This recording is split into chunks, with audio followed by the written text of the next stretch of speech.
এই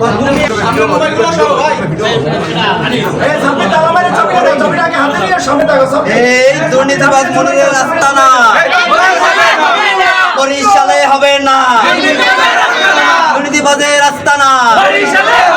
সাথে অহরহ আবুল হাসানাত আব্দুল্লাহ এবং বরিশালে পলাতক মেয়র এখন বর্তমানে যুক্তরাজ্যে পাড়ি জমিয়েছেন, ভোট চোরের মেয়র সেনিবা সাদেক আব্দুল্লাহ, তার সাথে তার হাজার ধরনের ছবি রয়েছেন।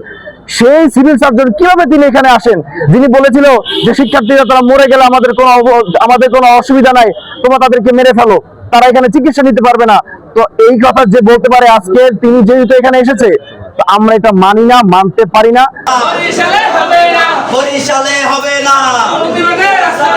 আমরা স্পষ্ট করে বলতে চাই, আমরা কোন দুর্নীতিবাজকে বরিশালের সিভিল সার্জন হিসেবে দেখতে চাই না। আমরা চাই একজন যোগ্য, সৎ, নিষ্ঠাবান এবং যিনি জনগণকে প্রায়োরিটি দিয়ে কাজ করবে, বরিশালের স্বাস্থ্য খাতকে উন্নতির দিকে নিয়ে যেতে পারবে।